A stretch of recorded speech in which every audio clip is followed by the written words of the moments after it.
Bonjour à toutes et à tous, on commence ce tour de la presse sportive en Italie avec le début de la 15e journée de Serie A.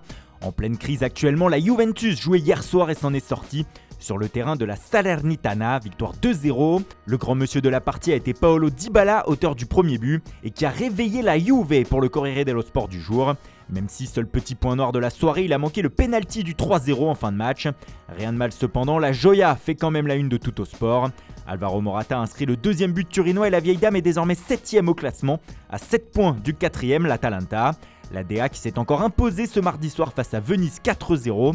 Mario Pasalic a réalisé un festival avec un triplé. Il a submergé le promu, s'amuse l'édition de Bergame du Corriere della Sera, suite de la 15e journée ce soir. On poursuit cette revue de presse avec ce qui fait grand bruit depuis lundi soir, le 7ème ballon d'or de Lionel Messi. Et certains journaux n'arrivent visiblement pas à passer à autre chose, même quasiment plus de 30 heures après. Le quotidien néerlandais AD Sport VRL s'interroge encore ce matin, mais pourquoi encore lui ? Le média trouve très étonnant que l'Argentin ait été élu de nouveau, mais explique ceci par un mécanisme psychologique. Comme Messi est une légende de son sport, l'être humain aurait donc toujours envie de voter pour lui, quelles que soient ses performances sur le rectangle vert. AD Sport VRL dans mode sciences humaines ce mercredi matin, mais ce ballon d'or 2021 n'a pas fini de faire parler. En Angleterre, ce qui fait la une depuis plusieurs semaines, c'est le poste d'entraîneur principal de Manchester United. Il y aura jusqu'à la fin de la saison un intérimaire en la personne de Ralf Rangnick, mais l'Allemand deviendra ensuite consultant pour le club et devra trouver son successeur.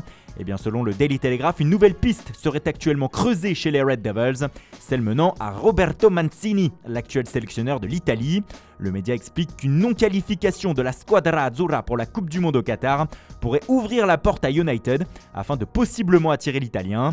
En tout cas, Rangnick se laisse pour le moment cette option sur la table. L'Allemand ne peut en tout cas pas tout de suite s'asseoir sur le banc de Manchester et diriger son premier match en tant que coach, car le Royaume ne lui a pas encore délivré son permis de travail. Comme l'écrit le Daily Mirror, Rangnick ne sera pas sur le bord du terrain demain pour le match face à Arsenal. Il pourrait être enfin là pour la rencontre contre Crystal Palace dimanche. Le coach de 63 ans s'active aussi sur le mercato des joueurs et selon Sportbild, l'Allemand se serait bien mis en quête de recruter l'attaquant star du Borussia Dortmund, Erling Haaland, mais ce dossier pourrait bien durer des mois. Autre feuilleton qui risque de durer lors des prochains mercatos, celui de Ferran Torres.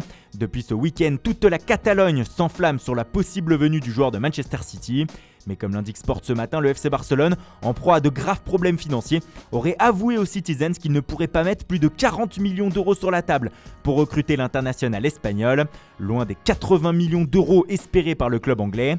Du coup, l'opération pourrait se faire l'été prochain à d'autres conditions.